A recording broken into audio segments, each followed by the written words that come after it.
इस वीडियो में मैं आप सभी के लिए लेकर आई हूँ लाभ एवं हानि यानी प्रॉफिट एंड लॉस का महत्वपूर्ण प्रश्न। ऐसे प्रश्न जो कि आजकल सभी एग्जाम्स में पूछे जा रहे हैं इस प्रॉफिट एंड लॉस का। तो ये एसएससी और रेलवे दोनों एग्जाम्स के लिए इम्पोर्टेंट है। यानी कहने का मतलब है 2024 में जितने भी एग्जाम्स होंगे उन सभी एग्जाम्स के लिए ये इम्पोर्टेंट वीडियो है। तो इस वीडियो को शेयर जरूर करिएगा। बोला गया अंगद ने कुछ शर्ट 252 रुपये में 3 की दर से खरीदे और 200 रुपये में 5 की दर से बेच दिए। इसका लाभ या हानि प्रतिशत ज्ञात करनी है।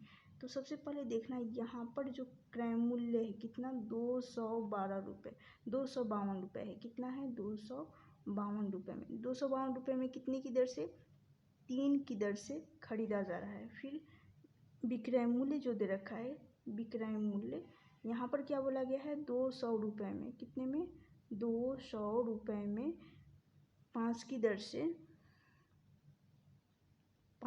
से बेचा जा रहा है।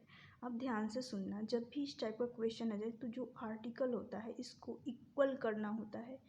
इस क्वांटिटी को इक्वल करना होगा। तो इक्वल करने के लिए मैं यहाँ पर किसका मल्टीप्लाई करूँगी, इसके साथ 5 का मल्टीप्लाई कर देती हूँ। तो इसके साथ 3 का मल्टीप्लाई करूँगी। अब ये जाकर इक्वल हो गया। जब ये इक्वल हो जाता है तो इससे हमें कोई मतलब नहीं होता है, सिर्फ और सिर्फ इक्वल करना होता है। इक्वल किए यहाँ पर जैसे कि 5 का मल्टीप्लाई किए तो इसके साथ भी हमें 5 का मल्टीप्लाई करना होगा और इसके साथ 3 का मल्टीप्लाई की हूँ तो इसके साथ 3 का मल्टीप्लाई हुआ। कहने का मतलब है क्रय मूल्य में जो क्वांटिटी दे रखा है 5 के साथ मल्टीप्लाई किए तो यहाँ पर इसके प्राइस में भी मल्टीप्लाई किए। अब मैं देख रही हूँ यहाँ से क्रय मूल्य की बात की जाए, क्रय मूल्य और विक्रय मूल्य, इस क्वांटिटी पर फोकस ना करके हमें रुपए प्राइस पर फोकस करना है। प्राइस के सापेक्ष में निकालना है। जैसे कि यहाँ पर मल्टीप्लाई कर रही हूँ तो 5 दूनी 10 और 25 125 तो यहाँ से 126 आ जाएगा यानी 1260 आ गया क्रय मूल्य। क्रय मूल्य 1260 रुपये। अब मैं यहाँ देख रही हूँ तो इसको मल्टीप्लाई करूँगी तो यहाँ से 600 रुपये हो जाएगा। अब साफ दिख रहा है कि क्रय मूल्य 1260 है और विक्रय मूल्य कितना है, विक्रय मूल्य है 600। तो क्या यहाँ पर प्रॉफिट होगा? नहीं। क्यों नहीं होगा? क्योंकि सेलिंग प्राइस कम है। सेलिंग प्राइस यानी विक्रय मूल्य क्रय मूल्य से कम है। तो लॉस परसेंटेज लॉस निकालनी है। परसेंटेज लॉस बराबर क्या होता है, लॉस अंश में तो लॉस होता है और बट्टा में क्रय मूल्य होता है गुना 100 करते हैं। यही करना है। यहाँ से हमें लॉस अपॉन CP गुना 100। तो अब मैं इन दोनों का अंतर देखूंगी। यहाँ से परसेंटेज लॉस होगा कितने का, यहाँ से 660 रुपये का लॉस हो रहा है। किसके सापेक्ष में अभी बताएंगे, क्रय मूल्य के सापेक्ष में निकालना है। क्रय मूल्य कितना है 1260 है, 1260 है। परसेंटेज निकालना है इसलिए 100 का गुना होगा। शून्य से शून्य चला जाएगा। 2 से काट रही हूँ तो 33 दूनी 66, इसको 2 से काटूंगी 126 को तो 6 दूनी 12 और 3 दूनी 6। यहाँ से कितना आ जाएगा, यहाँ से आ रहा है 3300 बटा 63 3300 बटा 63 आ रहा है। इसको जब सॉल्व करेंगे तो यहाँ पर इसको 5 36 यानी ये 30 हो रहा है, 5 से चला जाएगा।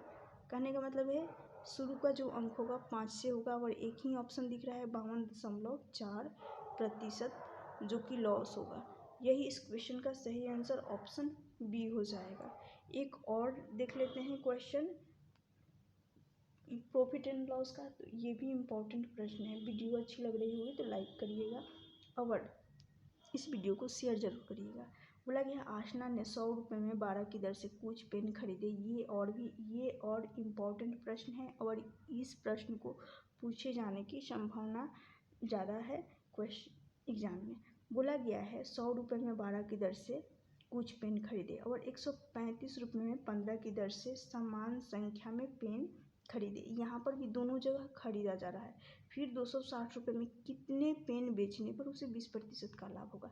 मैं इस क्वेश्चन को करने के लिए सबसे आसान तरीका बताऊंगी, जिसके माध्यम से आप इजीली इस टाइप के क्वेश्चन को कर सकते हैं। तो पहला जो क्रय मूल्य है कितना दे रखा है, पहला क्रय मूल्य 100 रुपये में, कितने में, 100 रुपये में 12 की दर से खरीदा जा रहा है। फिर दूसरा क्रय मूल्य की बात कर लेती हूँ, तो यहाँ पर दूसरा जो क्रय मूल्य है 135 रुपये है। 135 रुपये में 15 की दर से खरीदा जा रहा है, दोनों जगह खरीदा ही जा रहा है। मैं इसको काट रही हूँ 4 से, तो 4 दिया 12, और इसको 5 से काटूंगी तो 3 5 15। क्लियर, ये दोनों इक्वल हो गए। अब ध्यान से सुनना, मैं इसको जब मैं यहाँ 4 से काटी हूँ, तो इसको भी तो 4 से ही काटना होगा। तो 25 चौका 100, 25 से 4 बार में चला जाएगा। जब मैं यहाँ इसको 5 से डिवाइड की हूँ, तो इस 135 में भी 5 का ही डिवाइड करना होगा, ना कि 4 का। ध्यान से सुनना, यहाँ 5 का से डिवाइड की हूँ, तो यहाँ पर भी 5 का ही डिवाइड करना, 5 से ही डिवाइड करना होगा। तो यहाँ से 27 बचे 135 हो गया।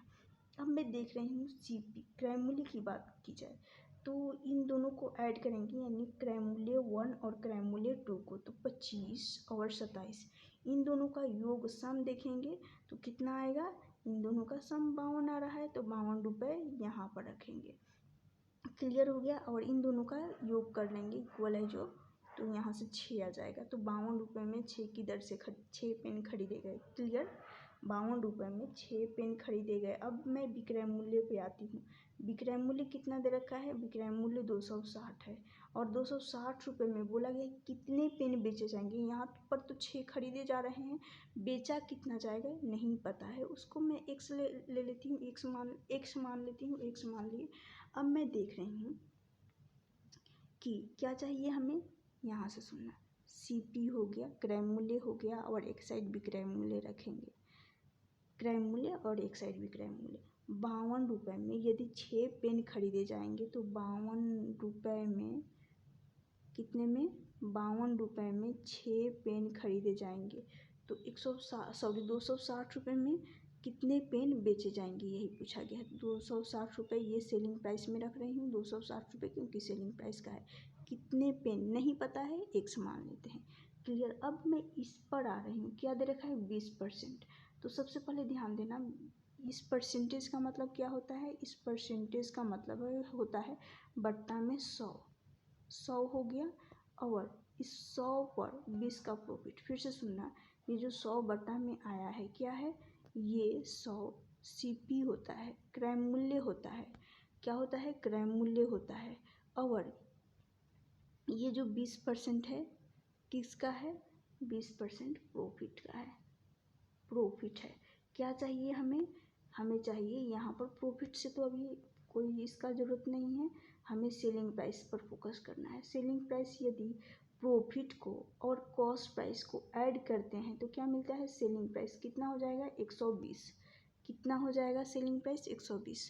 तो क्या मैं इस 120 सेलिंग प्राइस को क्या करेंगे, ऐड करने के बाद 120 सेलिंग प्राइस आया, तो यहाँ पर सेलिंग प्राइस में मल्टीप्लाई कर देती हूँ, और CP जो क्रय मूल्य है कितना है, 100 है, तो इस क्रय मूल्य में रख देती हूँ CP को, तो 100 है।